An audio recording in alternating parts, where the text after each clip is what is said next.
A continuación hará uso de la palabra el presidente de la República de Colombia, Gustavo Petro Urrego. Gracias, presidente de Cuba, Miguel Díaz-Canel, permítame. Alto comisionado para la paz, Iván Danilo Rueda. Jefe de la delegación del Gobierno Nacional para Acuerdo Paz con el ELN, José Patiño Ormaza. Delegación del Gobierno Nacional para Acuerdos de Paz con el ELN, delegación del ELN, funcionarios del Gobierno de Cuba, amigo Bruno, representantes de los organismos internacionales aquí presentes, países garantes, República Federal del Brasil, República de Chile, República de Cuba, Estados Unidos mexicanos, Reino de Noruega, República Bolivariana de Venezuela, países acompañantes y cooperantes, República de Alemania, Reino de España, Reino de Suecia, Reino de Noruega, acompañantes permanentes, observadores militares, medios de comunicación y en general todas las personas aquí presentes. Indudablemente tengo que agradecerle a Cuba su hospitalidad para la paz de Colombia, que no es solamente de este momento, de este proceso, sino que viene acompañando un esfuerzo porque en Colombia no nos matemos desde hace décadas. Le decía al presidente Biden, ahora que estuve en Washington, que si ha habido un acto de injusticia, es el que propuso un presidente de Colombia, un gobierno de los Estados Unidos, en el sentido de incluir a Cuba en un listado de países que llaman de ayudantes del terrorismo solo porque generó los espacios físicos para que hubiera una conversación entre el ELN y el gobierno que efectivamente se produjo, pero que fue interrumpido por ese mismo gobernante. Es un acto de injusticia diplomática profunda. En su momento lo llamé como la puñalada por la espalda, porque a ustedes se les pidió de parte de un gobierno de Colombia abrir esos espacios y después por hacerlo terminaron en una de esas abyectas decisiones de bloqueos, de profundización de diferencias, condenando incluso a los pueblos al hambre, a vulnerar su existencia simplemente por hacerlo. Así que el presidente de Colombia, desde aquí incluso le dice al presidente Biden y a ustedes que ese fue un acto de injusticia que debe ser enmendado, que la paz al final se construye por enmendaciones de caminos equivocados y por construcciones de caminos nuevos, porque no hay nada más revolucionario en el sentido de la innovación permanente, de la generación de lo nuevo, que la paz. Y por eso tendría que recordar aquí, en mi propia existencia humana, a quien le entendí ese concepto. Comandante se llamaba Jaime Bateman Tayón. Bateman le conocemos quienes hemos nacido en el Caribe, que allá en el año 82, y siempre habría fechas para colocar en la historia de Colombia como la primera vez que se pensó en una paz, quizás el encuentro de Bolívar y Murillo, donde se abrió esa opción en la fundación de nuestras repúblicas, pero Bateman fue el que en la historia contemporánea propuso en Colombia la paz. Era un comandante guerrillero, insurgente, fabuloso, amigo de Gabriel García Márquez, junto con sus aires del Caribe, rompían los esquemas de quienes pensaban en hacer una revolución y rompían los esquemas de la misma sociedad, de los mismos rivales políticos y sociales que enfrentaba. Y a partir de su tesis de un diálogo nacional, de cesar el uso de los fusiles y abrir los senderos de la democracia en Colombia, pues cambió la historia, que es el papel que cualquier revolucionario o revolucionaria debe tener, cambiar la historia. Le escuché como integrante de ese movimiento su propuesta, luché por ella, caí luego preso, no se trata de hablar de mi vida, sino que eso dejó unas consecuencias en la historia de Colombia que hay que recoger. Dejó la Constitución de Colombia, la actual, después de un siglo de una retrógrada que existía, hoy una de las constituciones democráticas más avanzadas del mundo. El esfuerzo de otro de los comandantes de aquella época, Carlos Pizarro León Gómez, aquí está su hija presente, senadora de la República hoy, asesinado en este mismo esfuerzo, logró esa constitución. Yo soy un presidente hoy gracias a esa constitución y a esa lucha. También integrante del M-19, prácticamente hemos generado una fase de la historia con otras muchas gentes diversas que alrededor de la paz ha terminado con que uno de sus integrantes sea el jefe del Estado. Digamos, no se puede soslayar la importancia histórica de ese hecho. Y aquí entonces venimos a entregarle a Colombia, y es por eso por lo que fuimos elegidos. ¿Qué más sentido tiene estas posibilidades de paz que hay aquí, que se construyen aquí? La paz como una esperanza que cada vez se liga más, así ha sido, de ahí su esencia revolucionaria al cambio. Hoy otras generaciones seguramente tendrán en su corazón esas dos palabras, esperanza y cambio, como una bandera. Todos los dialécticos aquí presentes y fuera de este recinto sabemos que todo cambia, que todo fluye como el agua, que los regímenes, las formas de la política, el pensamiento humano fluye, que hoy la humanidad está en unas circunstancias que gritan cambio desde lo más profundo de la sobrevivencia de la especie. Siempre he hablado de la crisis climática, pero es que nos ha puesto al borde de lo que podríamos llamar una crisis civilizatoria.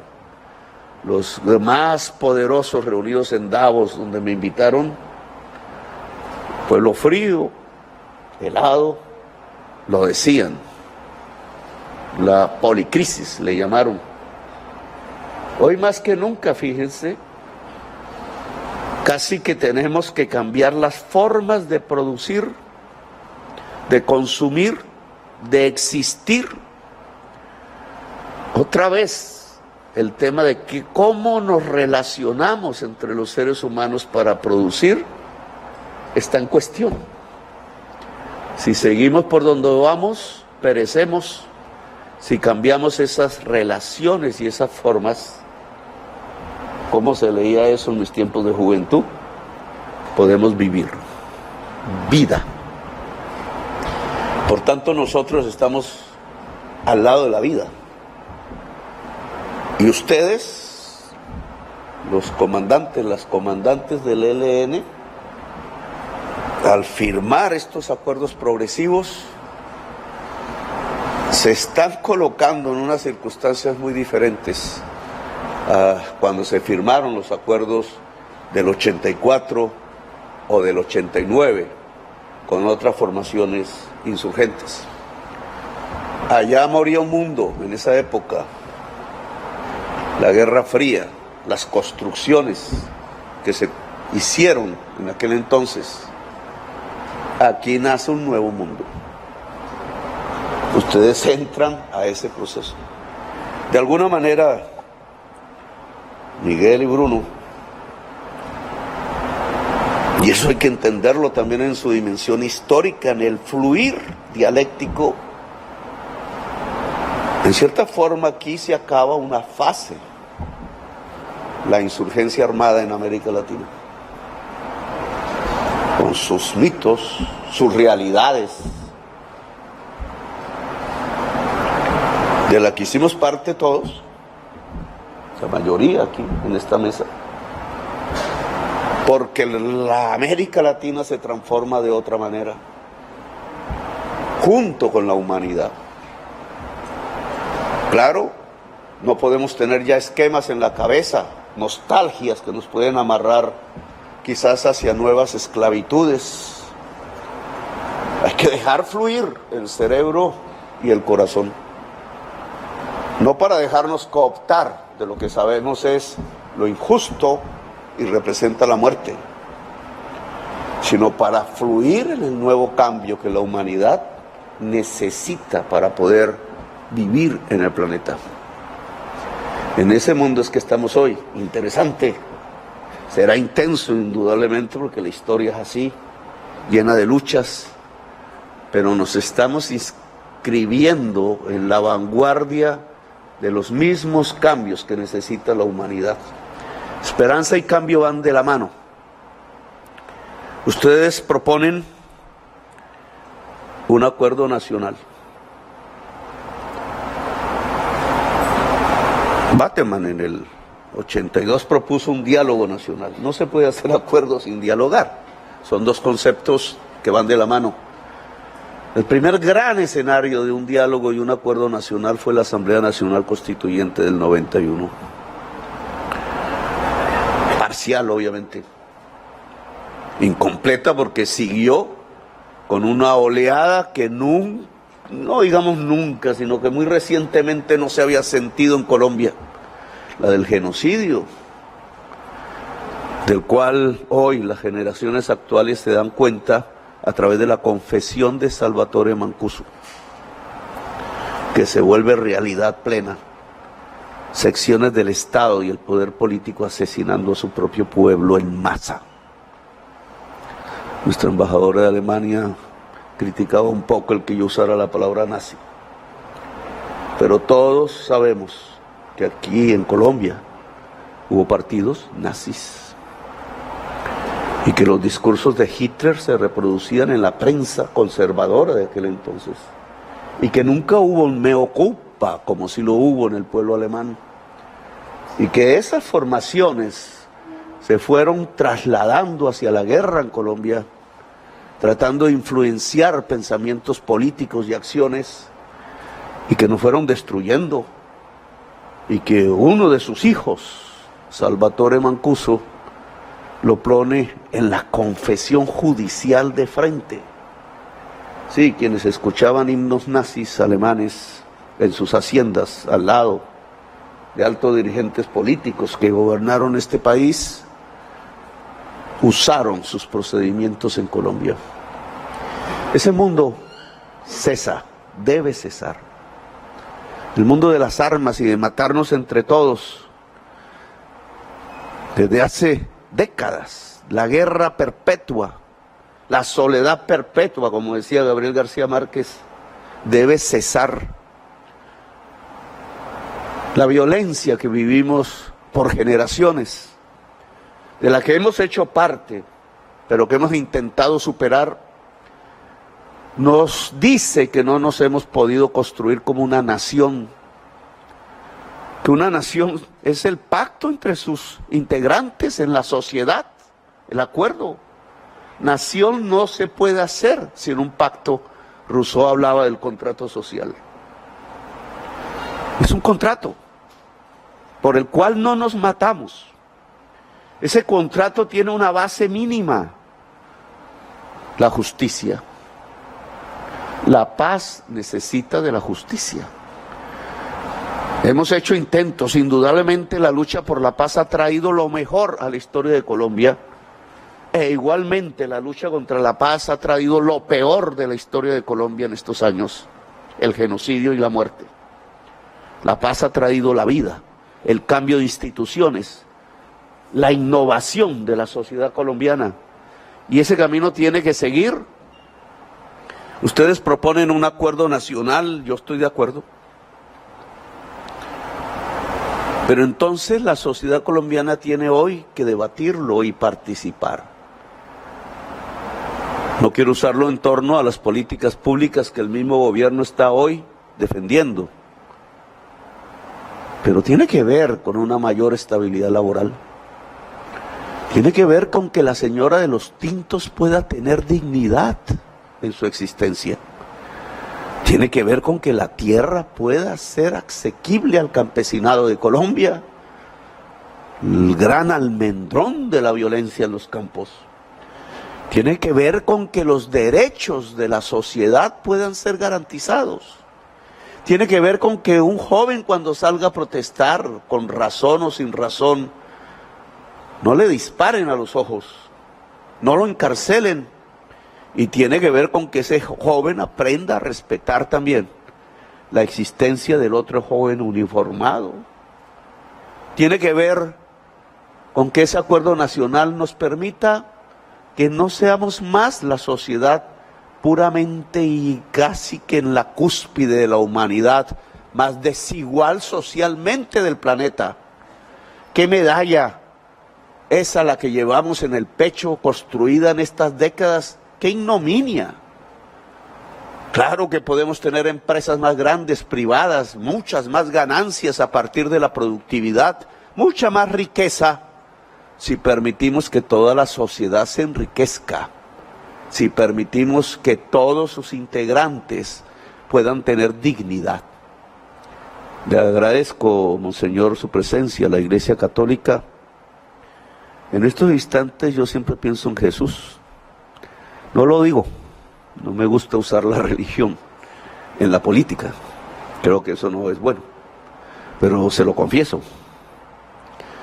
Me gusta pensar en Jesús. Una vez al lado de Carlos Pizarro lo hice, en una quebrada, allá arriba en una montaña, cerca, arriba de Natagaima, Vereda La María, en la escuela, una quebrada hermosísima.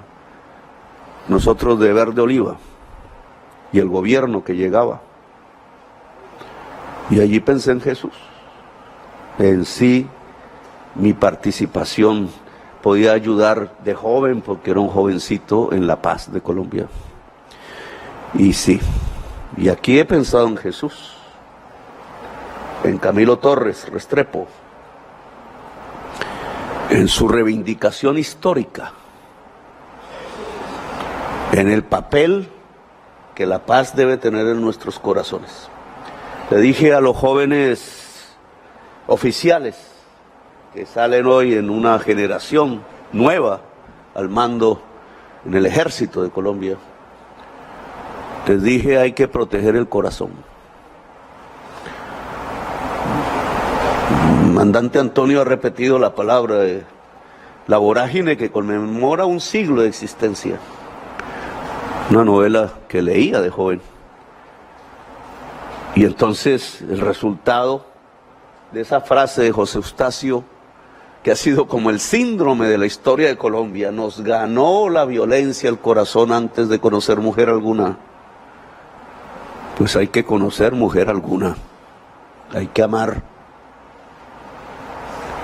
y por ello hay que proteger el corazón.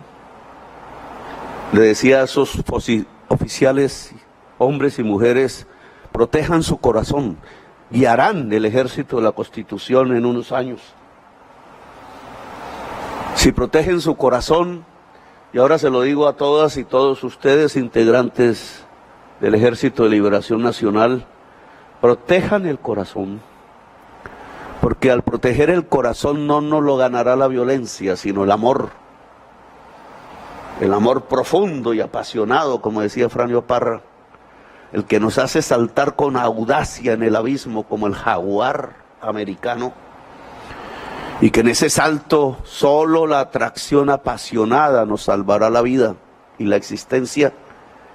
Y esa atracción apasionada no es más sino poder construir una nación democrática, justa, poder llevar esperanza, que cuánto sentimiento en el corazón de los jóvenes muchachos y muchachas de Colombia de hoy, poder transformar como parte de la humanidad lo que hoy es absolutamente esencial si queremos que la vida siga en el planeta Tierra.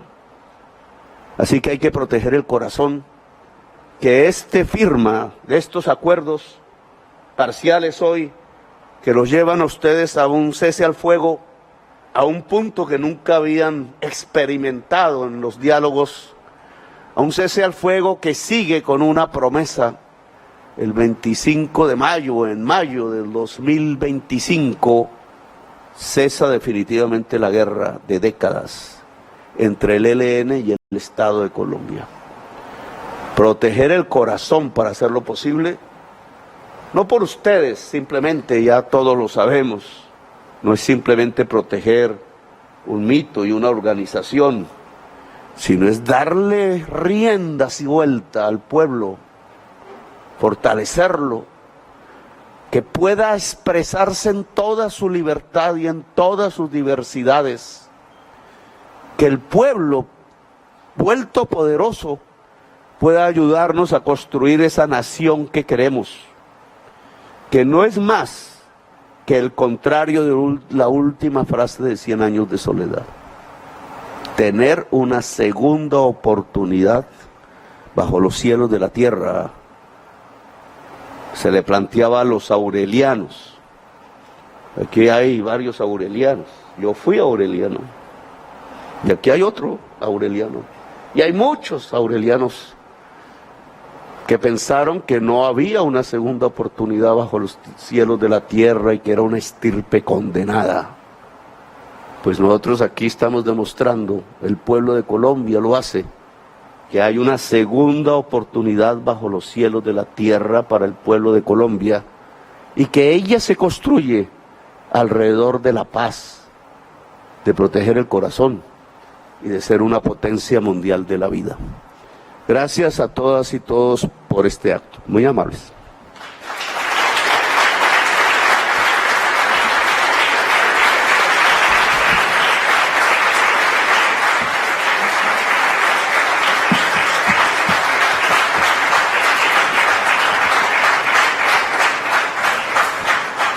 Para concluir este acto, invito al presidente de la República de Cuba, Miguel Díaz-Canel Bermúdez, a realizar la intervención final.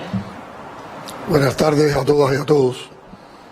Excelentísimo y estimado Gustavo Petro Urrego, presidente de la República de Colombia, primer comandante del Ejército de Liberación Nacional, Antonio García, miembros de la delegación del Gobierno Nacional de Colombia y de la delegación de diálogos del Ejército de Liberación Nacional, representantes de Noruega, Venezuela, Chile, México y Brasil, en su calidad de países garantes en este proceso. Representante especial del Secretario General de Naciones Unidas y representante de la Conferencia Episcopal de Colombia, acompañantes permanentes en esta mesa. Representantes de Alemania, España, Suecia y Suiza, miembros del grupo de países de acompañamiento, apoyo y cooperación. Los trabajos de este tercer ciclo han sido intensos, los resultados promisorios. Es un honor para nuestro país que las partes hayan alcanzado en La Habana acuerdos de gran importancia para avanzar en la paz en Colombia. Una vez más, la capital de todos los cubanos es testigo de acuerdos de trascendencia que llevarán alivios humanitarios a poblaciones colombianas. El cese al fuego bilateral, nacional y temporal aquí acordado y las bases para la participación de la sociedad en la construcción de la paz son el resultado de muchos años de trabajo y un camino firme para la construcción de la paz tan necesaria. Nuestra actuación discreta, imparcial y responsable junto a otros garantes y acompañantes, no ha sido en vano. Como demostramos a las partes, desde nuestra condición de garante y sede, fuimos facilitadores de lo que las partes necesitaban. una y otra vez trabajamos para vencer los retos organizativos y políticos que las circunstancias fueron colocando en el camino, incluyendo superar la paralización de los trabajos de la mesa y la extensión posterior del plazo acordado para su conclusión. El interés supremo de que se alcance una solución política al conflicto armado en Colombia se mantiene invariable y los resultados alcanzados nos confirman que es posible. Durante años, nuestro país acogió diversas reuniones, mesas de conversaciones y ha sido garante y sede de otros procesos de paz, incluidos varios intentos anteriores entre el gobierno de Colombia y el Ejército de Liberación Nacional. Si algo ha distinguido la actuación de Cuba es el cumplimiento de sus compromisos. No se le puede pedir a Cuba imposibles políticos. No se le puede demandar que viole protocolos y acuerdos entre las partes o que falte a la palabra empeñada en la que confían los participantes. Nunca renunciaremos a los compromisos adquiridos. Con toda modestia, pensamos que eso ha sido un aporte de Cuba a lo que ustedes han podido lograr hoy. Aun cuando el precio que pagamos por cumplir lo acordado ha sido y es aún alto, no nos arrepentimos. Recuerdo cuando en agosto de 2022 recibí a varios de ustedes en el Palacio de la Revolución. Era la primera reunión entre representantes del gobierno del presidente Petro y el Ejército de Liberación Nacional. Es muy simbólico que hoy, nuevamente en La Habana, en menos de un año, ya sean una realidad estos acuerdos entre las partes. Cuba ha acumulado experiencia a lo largo de los años en su empeño por contribuir a los procesos de paz en Colombia. Lo hacemos desde la profunda convicción de que los pueblos de nuestra América merecen vivir en paz, con justicia social y desarrollo, sin injerencias externas y sin imposiciones. Somos optimistas sobre la coyuntura histórica que vivimos en la región. Con realismo, reiteramos que es una oportunidad excepcional que no se debe desaprovechar para avanzar en la paz en Colombia. Con el respeto a nuestros hermanos colombianos, alentamos a las partes a continuar avanzando y aprovechar este contexto histórico. Hablando de corazones, desde Cuba le pedimos, colombianos no se detengan, pónganle el corazón a la paz en Colombia. Muchas gracias.